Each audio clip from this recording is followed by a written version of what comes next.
Awalnya memang kita melihat potensi alam, sosial, budaya, pertanian, peternakan yang ada di Pujon Kidul. Banyak program yang menjadi impian kita sebenarnya, yang sudah kita tahan. Ya, karena apa? Kita sangat terbatas dari sisi dana. Begitu dana desa ini meluncur, karena masyarakat juga proaktif, alhamdulillah itu bisa gayung bersambut lah. Oleh karena itu, saya sampaikan kepada masyarakat, kita butuh proses percepatan pembangunan. Melalui apa? Pendapatan asli desa. Seiring berjalan waktu, alhamdulillah di tahun 2015 dengan dana desa, kita membentuk yang namanya Badan Usaha Milik Desa.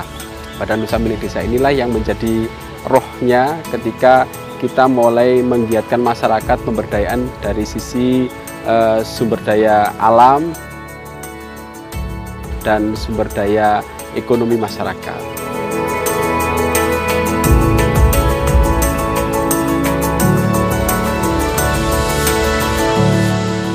Ya, baru-baru ini perkembangannya luar biasa. Masyarakat pun juga saya sendiri merasakan begitu banyaknya pemberdayaan yang ada di desa kami. Seperti halnya adanya wisata, warga bisa membuka usaha permainan yang di tempat wisata,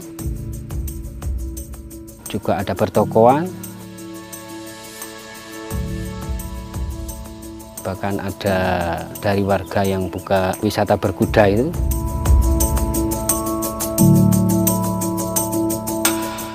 Jadi masyarakat sekarang sudah tidak lagi membicarakan pembangunan fisik, tetapi sudah saya harus dapat apa dari nilai ekonomi ketika pembangunan ini berjalan di Pujon Kidul. Jadi seperti ini, peternakan sapi perah yang dulunya hanya menjual langsung dikirim dalam bentuk belum olahan, sekarang sudah berkembang. Ibu-ibu PKK membuat bermacam-macam olahan yang nilainya lebih meningkat lagi. Kita pun harus ikut aktif. Jangan kita ini hanya cuma menanti uluran tangan.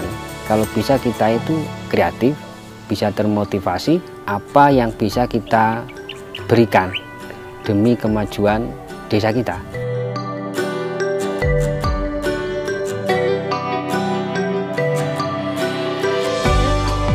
Salah satu dampaknya yang sangat luar biasa adalah 85 orang pengangguran pemuda itu yang tidak bekerja sama sekali di Desa Pujon Kidul itu sekarang bisa kita tampung di unit wisata ini.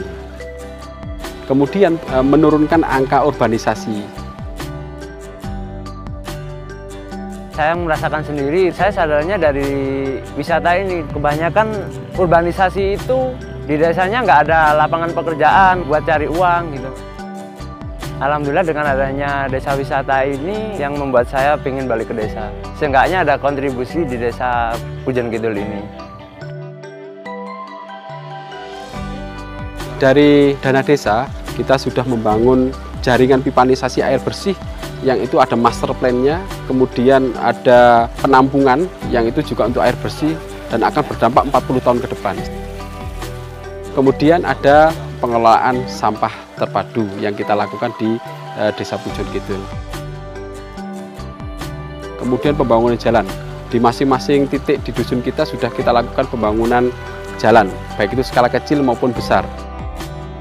Di samping itu, untuk kegiatan peningkatan derajat kesehatan masyarakat sudah kita lakukan melalui program makanan tambahan bayi, kemudian kegiatan posyandu lansia sudah kita lakukan juga.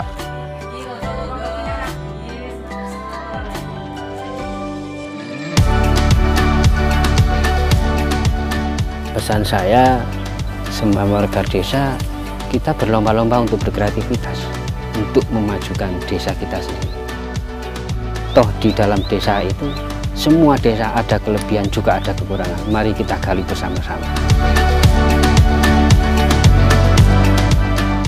Sejak 2015, pemerintah terus meningkatkan alokasi dana desa. Saya ingin agar alokasi dana desa digunakan untuk pengembangan potensi ekonomi desa, terutama untuk sektor pertanian dan industri UMKM di desa. Saya titip agar penyaluran dan pemanfaatan dana desa tersebut bisa betul-betul efektif sehingga memberikan manfaat bagi warga di desa, terutama pada penurunan jumlah penduduk yang miskin.